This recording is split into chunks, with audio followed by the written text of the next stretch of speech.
Yeah. Go ahead. Thank you, President.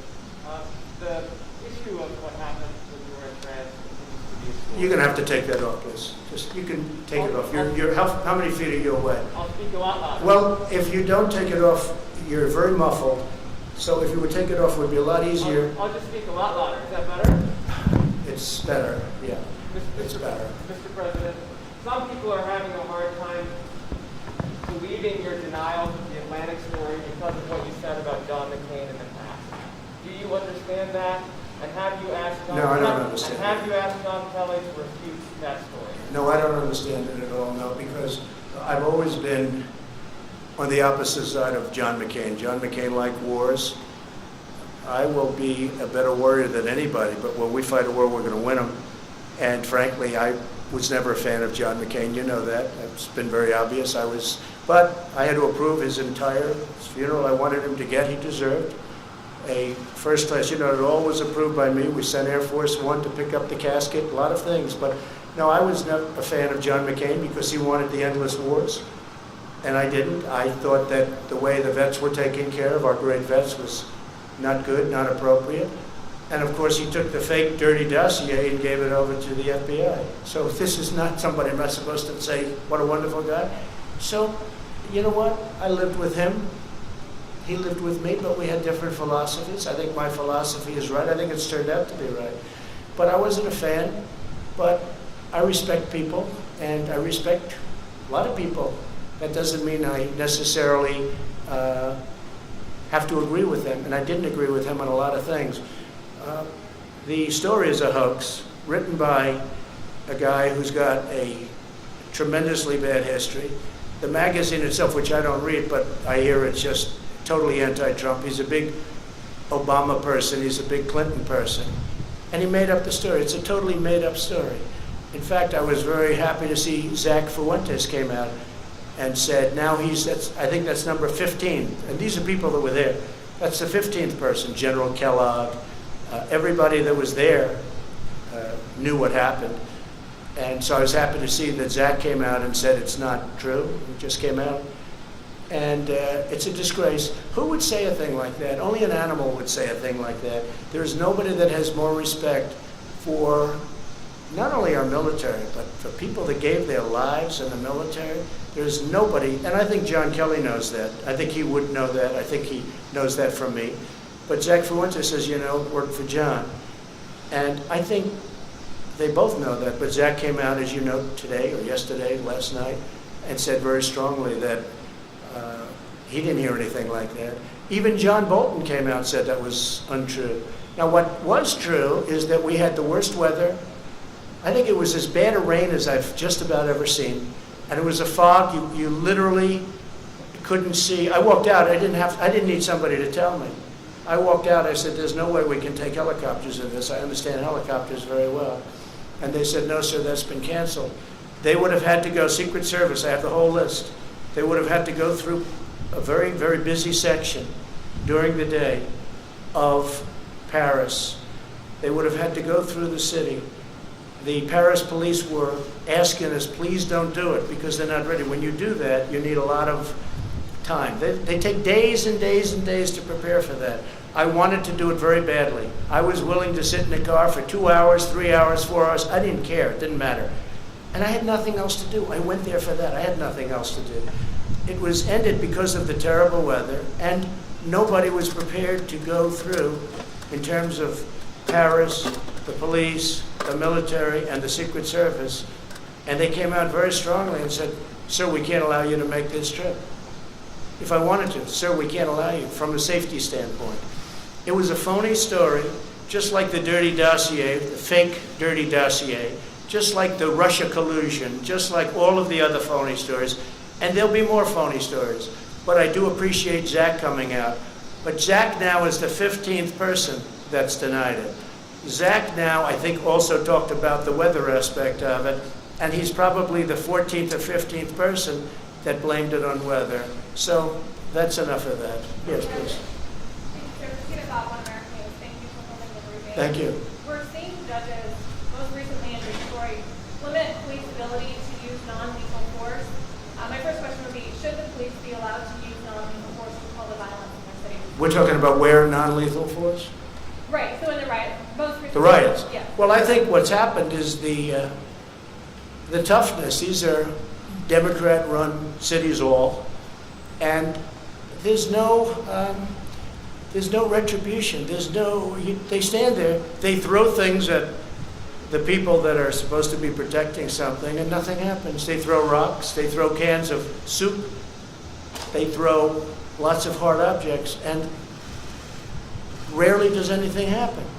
But I've told, when we have the federal in there, as you know, I told the U.S. Marshals to go get the man who killed another man, and they know who it was, and you have to arrest him. You have to arrest him. After 2.5 days, they didn't arrest him. The U.S. Marshals went in, and it ended up being a gunfight, and the man was killed. But this is a man that had a bad record, and there's a man that killed a man in the street. I mean, I witnessed it. Most people witnessed it. And the U.S. Marshals went in. They weren't playing games. They can't play games. If somebody is breaking the law, there's got to be a form of retribution. I watch so often when I watch some of the areas that we're talking about. Now we have Rochester. That's, again, Democrat governor, Democrat mayor, all Democrats, every one of them. And it always will be. I was with the governor of Texas. He looked at me and said, I can't imagine how they allow this to happen. And, you know, it's different. It's different. I could talk about other governors saying the same thing. Yeah, please, go ahead. We can follow up on that. We're also hearing reports of groups like Antifa and Black Lives Matter traveling around the country, leaving their home cities to go riot and protest in other cities where they're Yeah. with families. Do we expect to see prosecution or charges Yeah. in the Department of Justice for those traveling to that purpose? So we have now over 1,000 people, federal, in jail. We're prosecuting many people. A big thing was when I signed the law putting people in jail if you knock down monuments. That was 3 months ago. There hasn't been a federal monument knocked down in 3 months or even thought about. I don't think they've even thought about it. So that's had a very big impact. Very big impact. But yeah, we're going around, and the nice part is you people see those people up there, they take nice pictures of everybody, so we don't even have to bother. We can use the news photos. We had a photo right over there of Andrew Jackson, the monument. He was getting ready, and this guy was a big, brave guy, and he was up like this, and he was showing off to all his friends, and he got arrested. So did a lot of other people get arrested, and I would say we have the ultimate proof. Now, in that case, we got there before they ripped down the statue of Andrew Jackson, which is so beautiful, which is right over there. But they never got it. But right after that, I signed an order saying you go to prison for 10 years. And as soon as I signed that order, that was the end of the statues coming down. But they have other ideas. They've got plenty of ideas. They're not at want for ideas. Please, go ahead. Mr. Spun, David Spun from Fox News. Mr. President, thank you for taking my question.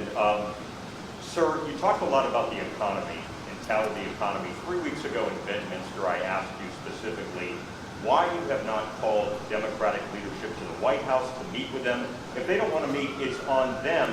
A lot of people are criticizing you. I cover you on the weekends and stuff. I don't think they are. Why have you not met with them in Yeah. person? I mean, we're in September. There's no deal. There's no hope of a deal.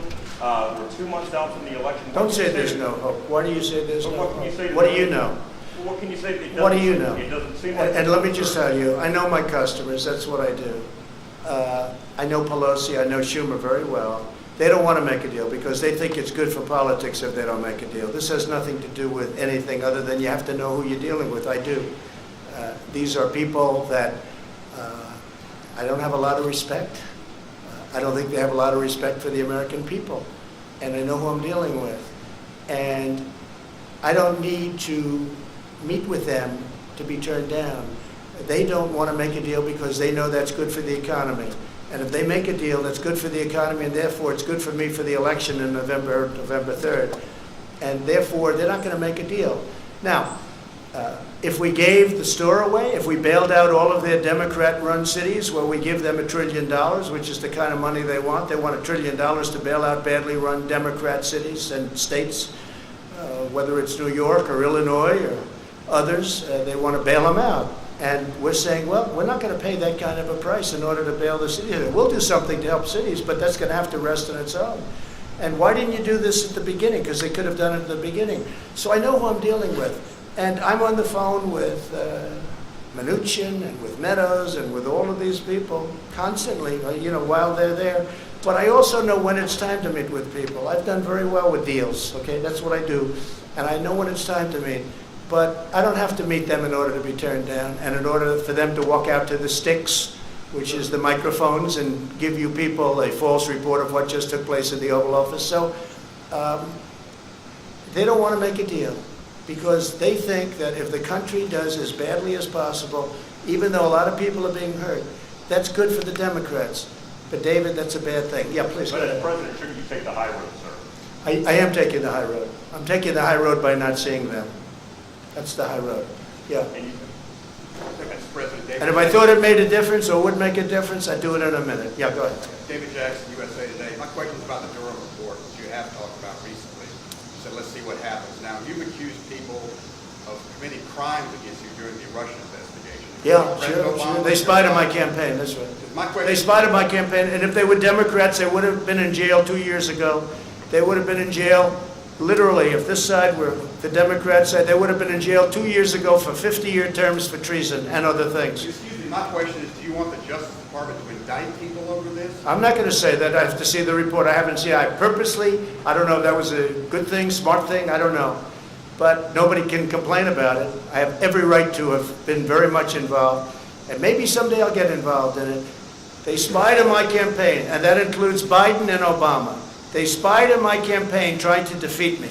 They wrote up a fake dossier that has proven to be totally fake, written by Christopher Steele, paid for by Hillary Clinton and the Democrats. And they used that illegally in the FISA courts. If we did what they did, you would have many people in jail right now. And you have, other than the one agent that admitted his guilt, that he forged documents, we don't have that yet. But the report hasn't been issued yet. Let's see what happens. But let me just say something. President Obama and Biden, Sleepy Joe, he knew everything that was happening. They were spying on my campaign and they got caught. Now let's see what happens. But if this were the opposite way, people would have been jailed. They would have been in jail already for a period of at least, it would have started 2 years ago, and it would have been for 50 years for treason. Because you can't do that. Nothing like that's ever happened before. Then they created, at tremendous expense, the money they paid is tremendous. I'm sure you know the money that was paid. Millions of dollars. They created a fake dossier. A fake dossier, proven to be now fake. And they used it in the FISA courts. That's a crime. So far, I haven't seen anybody have a problem, but the report hasn't been issued yet. Let's see what happens with the Durham report. But this started at Obama. And some people would say, and some people, well, but he was the president, like, let's leave him alone. If it were me, they wouldn't be leaving me alone, I can tell you. It's a totally double standard, and it's a disgrace. And if I were a Republican senator, and if I were a Republican congressman, and we have some great ones, but we have a lot of them that don't fight the way that the other side fights. We have much better policy. We have much better things going for us, like borders and walls and immigration and no sanctuary cities, and they have a lot of bad stuff going. But they're dirty fighters. And the dirtiest fight of all is the issuance of 80 million ballots. Unrequested. They're not requested. They're just sending 80 million ballots all over the country. 80 million ballots, non-requested. I call them unsolicited ballots. That's going to be the dirtiest fight of all. People are going to get ballots, they're going to say, what am I doing? And then they're going to harvest, they're going to do all the things. And if you look at the last period of 6 months, take a look at the races where they've sent ballots out. Take a look at Carolyn Maloney, whose race should be redone because she won that race totally unfairly to her opponent. Her opponent did very well against her. That race should be rerun. But they declared her the winner because they heard I found out about it.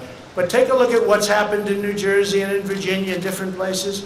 It's a disgrace. That'll be a beauty. Yeah, please. Thank you, Mr. President. If proven true, are you okay with Postmaster General DeJoy and the fact that he asked former employees at his private company to make donations to the GOP and then reimburse them? Are you okay with that? I don't know too much about it. I read something this morning, but I don't. Other than that, I have to see it. He's a very respected man. He was approved very much by both parties, I guess. It was sort of an approval that took place by both parties. I don't know exactly what the story is. I'll certainly know within a short period of time. I just read it for the first time. I read it this morning, just like you did. Do you support an investigation, sir? Sure. And I think let the investigations go, but he's a very respected man. Again, it was a bipartisan commission. Postmaster General is appointed by a bipartisan commission, and we'll see how that goes. But no, I think he's a very honest guy, but we'll see. Yeah. Thank you, Mr. President. Mr. President, Go ahead, follow up, please, if you don't mind. If it's proven to be a campaign finance scheme, do you think he should lose his job? Yeah, if something can be proven that he did something wrong, always. You know? Thank you. Always. They've been looking at me for 4 years. They found nothing. 4 years. Think of it. For 4 years, from the day I came down the escalator, I've been under investigation by sleaze, and they found nothing. They found nothing. A friend of mine said, you have to be the most innocent, honorable man ever to hold the office of president. Think of it. They spent just Mueller alone. He spent, I guess the real number turned out to be $48 million, but whatever it was, many, many millions of dollars. They had 18 angry Democrats looking. They had FBI agents all over the place. They had and they have no collusion. Friends of mine have said, sophisticated friends have said, you've got to be the most innocent guy ever to hold this office. And there's a lot of truth to that. Yeah, please. Thank you, Mr. President. After Navalny poisoning, Chancellor Angela Merkel of Germany is under pressure to cancel Nord Stream 2 pipeline from Russia to Germany. Would you support such a move? Do you Sure. think that project should be canceled? Sure. Well, I've been supportive of that. I was the first one that brought it up. You never heard of Nord Stream 2 until Trump came along. When I came along, I said, wait a minute. We're protecting Germany from Russia, right? NATO. We're protecting Germany from Russia. Germany's paying Russia billions and billions of dollars to get their energy, and the real number is probably 60 to 70% ultimately of their energy is going to come from Russia. And I said this for years that nobody talks about it. One of the many things between sanctions and all of what we've done for Ukraine relative to what the past, that they used to send pillows and we sent tank busters. But I brought that up a long time ago. Russia's unhappy that I brought it up. But you never heard of Nord Stream 2. Nobody did until I got elected. And I said, why is Germany making a deal to give billions of dollars to Russia, and then we're protecting Germany from Russia? How does that work? And then on top of it, Germany is delinquent because they're only paying a little more than 1%, and they're supposed to be paying 2%, and even the 2% is low. But just remember, Trump, me, I got the countries of NATO spend $130 billion going to $400 billion a year. Think of it, $400 billion a year more for NATO. And the purpose of NATO primarily is Europe protection against Russia. Now they can use it for other, I guess, and they have a little bit in the Middle East, et cetera, et cetera. But I'm the one that did that. So, but nobody talks about that. Nobody talks about Nord Stream 2. The answer is absolutely if they feel that something happens. But I don't know that Germany's in a position right now, because Germany's in a very weakened position energy-wise. They're closing all their plants. They're closing their nuclear. They're closing their coal. They're closing a lot of plants. And they have put themselves in a very bad position, frankly. Very, very bad position. Yeah, please. Can I follow up on Jeff Mason's question? Have you asked John Kelly to publicly refute the Atlantic and then ask him? No, I have nothing against John. I have nothing against anybody, no. I was very heartened to see that a friend of his, because I know Zach is a friend of his and worked for him, I was very heartened to see that Zach Fuentes came out with the statement that he did, I guess late last night, that it was not true. Can I ask another question? Different topic, Mr. President. Mr. President, what exactly is un-American about federal government training programs that are aimed at improving inclusivity? Well, we're going to do a report. Yeah, I fired those people. They're all gone. And it was a disgrace, frankly. And we're going to give you a big report that's going to make you very happy. All right. Yeah, please. Thank you. Darlene Superville, AP. You said a moment ago, they will say anything. You were talking about Joe Biden and Kamala Harris and their comments about the vaccine. You have a No, they say worse. They say negative. They say negative. They're going to make the vaccine into a negative so that when we have it, and I spoke to the head of Pfizer, I spoke to the head of Johnson & Johnson. I spoke to the head of the greatest medical companies in the world. We're doing great. We're going to have it soon. Wait a minute. So now what they're saying is, oh, wow, this is bad news. President Trump is getting this vaccine in record time. By the way, if this were the Obama administration, you wouldn't have that vaccine for 3 years, and you probably wouldn't have it at all. So we're going to have a vaccine very soon, maybe even before a very special date. You know what date I'm talking about? Let me just tell you, wait. And what they're doing, because they think it is going fast, and if you talk to a lot of your sources, if you have sources, if you talk to your sources in the FDA, you'll see it's going very, very well. The numbers are looking unbelievably strong, unbelievably good. So now they're saying, wow, Trump's pulled this off. Okay, let's disparage the vaccine.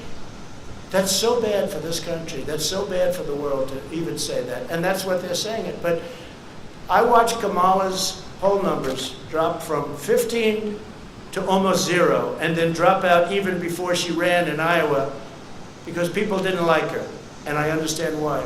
She will never be president, although I have to be careful because Obama used to say that about me, so I have to be a little bit careful. Right. But you have to look at her a little bit more closely because obviously Joe's not doing too well. So you're going to have to look at her a little bit too closely. But she's talking about disparaging a vaccine so that people don't think the achievement was a great achievement. I don't want the achievement for myself. I want something that's going to make people better, that people aren't going to get sick with. That includes therapeutics, where we're doing equally as well. Therapeutics. Go ahead. Your point is that what they're saying is that they're saying it for political purposes. Yes. You have asserted repeatedly that a vaccine will be on the market before the election. No, I didn't say they will. I said by the end of the year. The same thing that No, but you're not quoting me accurately. I said that vaccines will be on the market before the end of the year, but they may even be on the market. They may even be developed and fully developed, tested, everything else. You know, we have 30,000 people in just one vaccine right now under test in very, very highly infected areas. So we're going to be able to get a good result one way or the other very soon. So I didn't say what you said. What I said is by the end of the year, but I think it could even be sooner than that. It could be during the month of October, actually.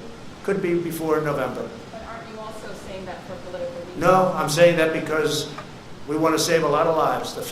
With me, it's the faster the better. With somebody else, maybe they would say it politically, but I'm saying it in terms of this is what we need. We have to have, if we get the vaccine early, that's a great thing, whether it's politics or not. Now, do benefits inure if you're able to get something years ahead of schedule? I guess maybe they do.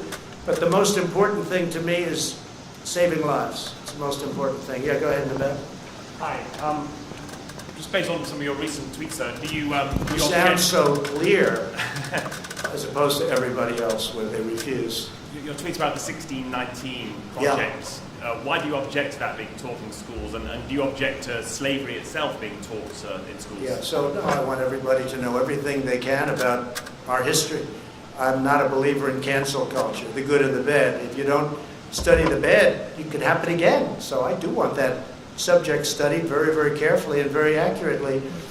But we grew up with a certain history, and now they're trying to change our history, revisionist history. That's why they want to take down our monuments. That's why they want to take down our statues. I saw something the other day which was absolutely horrendous.